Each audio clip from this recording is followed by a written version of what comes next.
We did it. Finally, it took this long. It took this long for people to understand the market and understand just how few of these items are actually listed and how easy it is to manipulate things with just a little bit of money, a little bit of effort, and just a little bit of knowledge about how the market works. Hey everybody, Mason here, Cardinal. I'm talking about the Dustin Rivals booster box. Big price spike where it all flew up to a bunch of money. And look, I hate for this to be the first time that you're finding out that in some cases, for a lot of the products that are out there, there's not a lot of it to go around. And all it takes is for somebody to come along and say, yeah, I'm going to buy 10, 20 of something. And it jacks the price up to 2x, 3x. It doesn't take much.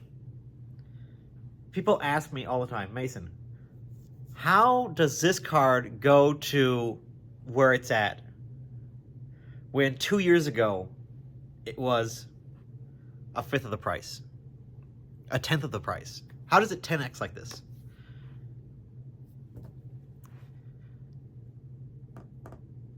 People that know what they're doing, conspiring together to make the market move. That's how it happens. Is the market just fake at this point?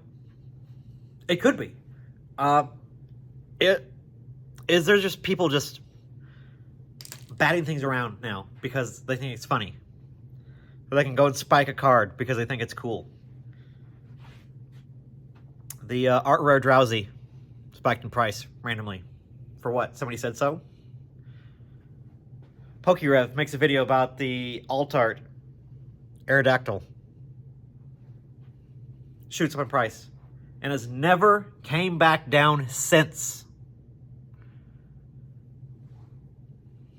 Countless examples. Countless examples of this going on. How does a card from Unified Minds, the base rarity Mew and Mewtwo GX, how is that card, when it was released, a $2, $3, $4 card? How did it get to be where it's at now? Where it's a, I don't even know where it's at now. Honestly, I have no idea. 60, 70 for a base rarity EX tag team card. How does it happen? Well, there's two ways. One's organic and one's inorganic. Organic would be, hey, people just all of a sudden realize, hey, this is a great card. I want this in my collection. Or, hey, art rares are really, really cool. I want to go out and buy all those because I want to fill a binder with them. I think all the trainer galleries from all the last Sword and Shield sets, I think those are actually gorgeous cards. And I want to collect all those. Organic. Inorganic. Hey, there's 15 of this card near mint on TCGPlayer. We buy 5 of them. The card doubles in price. And it's of a card that cannot be easily replenished. That's our next move. Inorganic. Not how it's supposed to work. And it's a shame that we are to the point where a standard set booster box, because Pokemon doesn't want to print booster boxes anymore. It's only the blue chip item of every set. Pokemon doesn't want to print those, though. They want to dump a bunch of crappy promo boxes, premium boxes, ultra premium boxes, junk EX box stuff, instead of just making the easiest, most common denominator item that everybody wants from a set. The most packs in a booster box. No, we don't get those anymore. Because it's far more profitable for Pokemon to put all these things in all these other auxiliary products. Tins, Pokeballs, all this crap that we just get inundated with.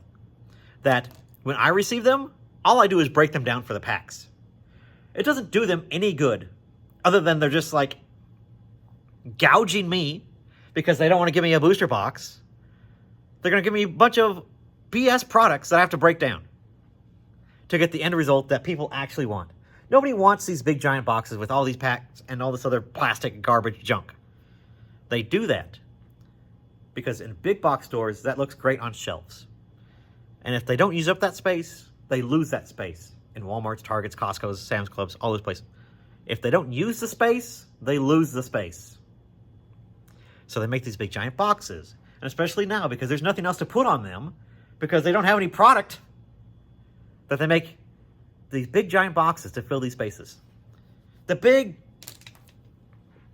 advent calendar thing. A big gaudy box to fill a hole on a shelf. It's inoptimal. It's a bunch of junk. It's not the actual things that's going to help the market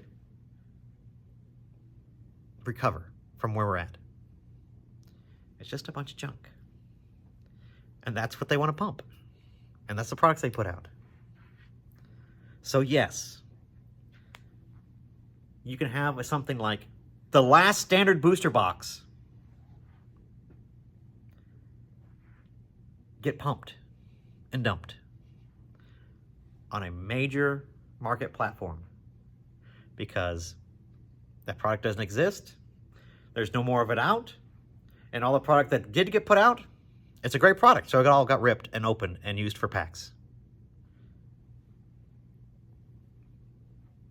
Of course. Of course. It's possible. There's nothing to replenish the supply that's taken from it. So when something is not easily replaceable, those prices hold. Why would they go down? There's no competition. There's no force from sellers fighting against each other to lower the price. That's how price spikes happen. When you see on the bar graph on TCGPlayer, and it shows a big spike and a big bar of things getting bought, when it's 3, 4, 5 times as big as the last couple bars, it's a buyout. It's inorganic. Manipulation.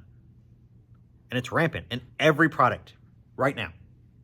People buying hundreds and hundreds of promos, hundreds and hundreds of art rares, hundreds and hundreds of full arts, rainbow rares, you name it. All of it is getting pumped and bought up and invested. The market's fake. The market is inorganic. And all these products that are not able to be easily replaced, the prices are going to hold. Until what? Either demand goes down, or people go, oh, I got a bunch of that. I'm going to put it on TCGPlayer. And it crashes the price because there's no buyers. Be careful. It's a very tricky time with people that have a lot more money than you and a lot more experience than you doing very scary things to the market. Good luck.